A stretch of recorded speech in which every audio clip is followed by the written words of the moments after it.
सरस्वती शिक्षा समिति पाली द्वारा आयोजित ऑनलाइन कक्षा में भैया बहनों का हार्दिक स्वागत एवं अभिनंदन।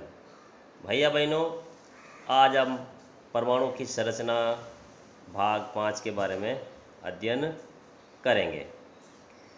इससे पहले अपने परमाणु संख्या है, द्रव्यमान संख्या है, संयोजकता है, इसके बारे में पढ़ा था।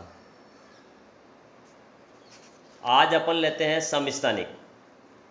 तो सबसे पहले आती है समस्थानिक की परिभाषा। तो समस्थानिक की जो परिभाषा है वो बिल्कुल सरल सी है। कुछ तत्वों के परमाणु की पहचान वैज्ञानिकों ने की थी, लेकिन इसमें द्रव्यमान संख्या है और परमाणु संख्या से उन्होंने समझाया है। तो सीधी सी परिभाषा है, ऐसे परमाणु जिनकी परमाणु संख्या समान हो, परमाणु संख्या समान हो लेकिन द्रव्यमान संख्या भिन्न भिन्न हो।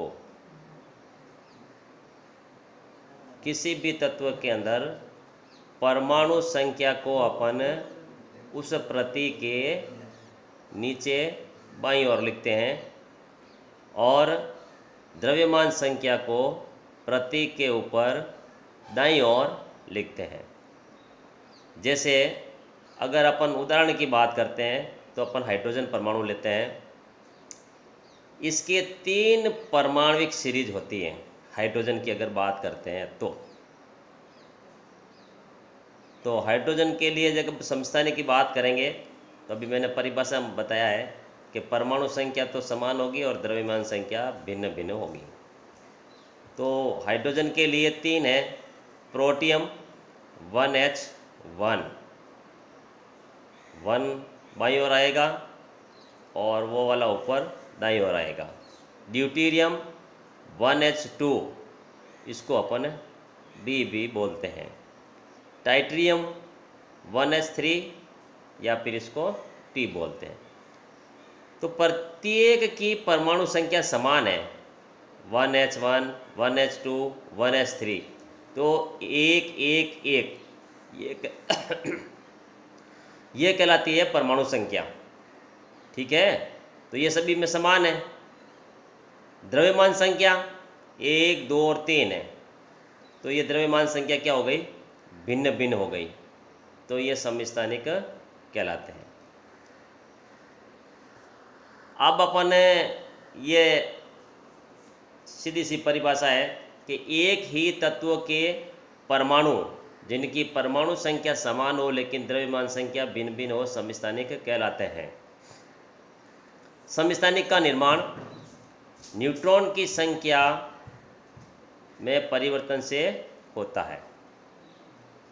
इसमें परमाणु संख्या समान होने से रासायनिक गुण भी एक जैसे होते हैं। समस्थानिक के उदाहरण अभी मैंने हाइड्रोजन का लेकर आपको बताया ही था। दूसरे अगर उदाहरण की अपन बात करते हैं तो दूसरे उदाहरण इसको अपन दूसरा उदाहरण लेने से पहले समस्थानिक को अपन चित्र के द्वारा भी समझा सकते हैं। पहले में देखो, प्रोटियम है, इसमें एक परमाणु होता है जिसको अपन प्रोटियम बोलते हैं। ड्यूटेरियम में एक प्रोटॉन और एक न्यूट्रॉन होता है, जबकि प्रोटियम के अंदर एक ही प्रोटॉन होता है, जो कि चित्र में दर्शाया हुआ है। ड्यूटेरियम में एक प्रोटॉन व एक न्यूट्रॉन होता है, इसे ड्यूटेरियम कहते हैं। टाइट्रियम के अंदर एक प्रोटॉन और 2 न्यूट्रॉन होते हैं। इसको चित्र के द्वारा भी इंगित कर सकते हैं। समस्थानिक का अन्य उदाहरण क्लोरीन के 2 समस्थानिकों के द्वारा अपन प्रदर्शित कर सकते हैं। तो देखो, क्लोरीन के अंदर 17 और 17 आपके सामने लिखा हुआ है। ये कहलाती है परमाणु संख्या जो कि समान है, और इसके ऊपर घात के रूप में है ये जो कि सामने लिखे हुए हैं। तो ये ऊपर की तरफ आएंगे तो ये हो गया 35 और 37। यहाँ देखो गलती से 35 ही लिखा है, लेकिन यहाँ 37 होना चाहिए। ये मेरी खुद की गलती है। यहाँ 35 की जगह 37 कर लेना दूसरे के अंदर। प्रथम क्लोरीन परमाणु के अंदर ये 35 है और दूसरे के अंदर 37 होना चाहिए, और 37 है, ये मेरी त्रुटि के कारण हो गया, भूल के कारण। तो ये क्लोरीन के B2 जो समस्थानिक है वो इस प्रकार से है।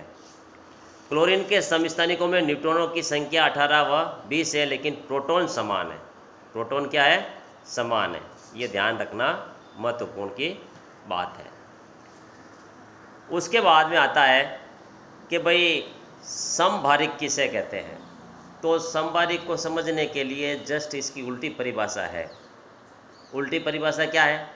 अभी मैंने बताया कि उसमें बताया था मैंने, इसमें समस्थानिक बताया था कि परमाणु संख्या समान, तो यहाँ परमाणु संख्या क्या हो जाएगी? भिन्न भिन्न हो जाएगी। समझ में आया कि नहीं आया? और द्रव्यमान संख्या क्या हो जाएगी? समान हो जाएगी। तो अगर आपको एक परिभाषा याद है तो दूसरी को उल्टा करके लिखना है। तो समभारिक की सीधी सी परिभाषा है, ऐसे परमाणु जिनके परमाणु क्रमांक भिन्न भिन्न तथा द्रव्यमान संख्या समान होती हैं उसे अपन समभारिक कहते हैं। ठीक है। समभारिक के अंदर अतः वे तत्व जिनके परमाणु क्रमांक भिन्न भिन्न और द्रव्यमान संख्या समान होती हैं एक दूसरे के समभारिक कहलाते हैं। समभारिकों के कुछ प्रमुख उदाहरण निम्न प्रकार से हैं। पहला है आर्गन, दूसरा है पोटेशियम और तीसरा है कैल्शियम। आर्गन 18, पोटेशियम 19 तथा कैल्शियम 20। तो 18, 19, 20 ये कहलाते हैं इनके परमाणु क्रमांक, या फिर अपन क्या कहेंगे इसको? परमाणु संख्या। परमाणु क्रमांक और परमाणु संख्या एक ही होती है। तो देखो ये भिन्न भिन्न है कि नहीं है? 18 आर्गन, पोटेशियम 19 और कैल्शियम 20। ये देखो ये कैल्शियम 20 है ना? तो ये कैल्शियम 20 है, तो ये भिन्न भिन्न है, जिनकी संरचना मैं आपको आगे बता रहा हूँ।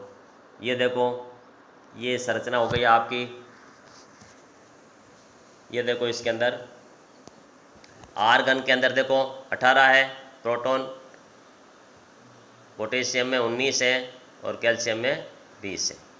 तो इस प्रकार से अपन इसको समझा सकते हैं। अब अपन लेते हैं कि समस्थानिकों के उपयोग क्या है। तो समस्थानिकों के सीधे सीधे से 3 उपयोग याद रखने हैं। कितने उपयोग याद रखने हैं आपको? 3 उपयोग याद रखने हैं। पहला उपयोग है यूरेनियम के एक समस्थानिक का उपयोग परमाणु भट्टी में ईंधन के रूप में किया जाता है। यूरेनियम के एक समस्थानिक का उपयोग किस में करते हैं? परमाणु की भट्टियों में कर देते हैं। एटॉमिक रिएक्टर, जिसको परमाणु भट्टी बोलते हैं, उसमें किया जाता है। दूसरा उपयोग है कैंसर के उपचार में कोबाल्ट 60 के समस्थानिक का उपयोग होता है, यानी कि कैंसर के रूप में भी कोबाल्ट का उपयोग करते हैं। दूसरा है, ये देखो ये पेंगा छप गया है यहाँ पर, पेंगा नहीं है गेंगा है। ये पेंगा की जगह क्या लिखना है? गेंगा। गेंगा, गोइटर या गलगंट, ये तीनों एक ही बीमारी के नाम हैं जो कि आयोडीन की कमी से होता है। गेंगा, गोइटर और गलगंट ये तीनों एक ही नाम है ना? तो गेंगा रोग के इलाज में आयोडीन के समस्थानिकों का उपयोग होता है। ये जो अपने थायराइड ग्रंथि है, ये यहाँ पर क्या करती है कि थायराइड ग्रंथि यहाँ से लटक के बड़ी हो जाती है आयोडीन की कमी के कारण से। तो इसके उपचार में इसका उपयोग होता है। तो इस प्रकार से ये समस्थानिकों के 3 अनुप्रयोग है, उपयोग है। आज अपन ने समस्थानिक के बारे में पढ़ा है, जिसके उदाहरण लिए थे अपन ने हाइड्रोजन के 3 उदाहरण लिए थे, प्रोटियम, ड्यूटेरियम और ट्राइटेरियम। उसके बाद में क्लोरीन 35 और क्लोरीन 37, ये समस्थानिक हो गए। और समभारिक के भी अपन ने 3 उदाहरण लिए थे, आर्गन, पोटेशियम और कैल्शियम। इसके बाद में समस्थानिकों के उपयोग। तो आज ये अपना जो अध्याय था, कौन सा? आज ये अपना 4था अध्याय है। ये आज समाप्त हो रहा है और अंतिम में मैं आपको कक्षा कार्य या फिर गृह कार्य दे रहा हूँ। तो गृह कार्य के रूप के अंदर आपको 3 प्रश्न करके लेके आना है। पहला प्रश्न तो है समस्थानिक किसे कहते हैं, उदाहरण सहित समझाओ। तो ये आपको उदाहरण सहायता से समझाना है, परिभाषा लिखनी है और उसको समझाना है। दूसरा प्रश्न है संवारिक किसे कहते हैं, उदाहरण सहित समझाओ। और तीसरा है इसका समस्थानिकों के अनुप्रयोग कौन कौन से हैं, लिखिए। 3 उपयोग बताए मैंने, ये आपको लिखना है। तो मेरी तरफ से ये जो चौथा पाठ था आज समाप्त हो रहा है। इसी के साथ धन्यवाद।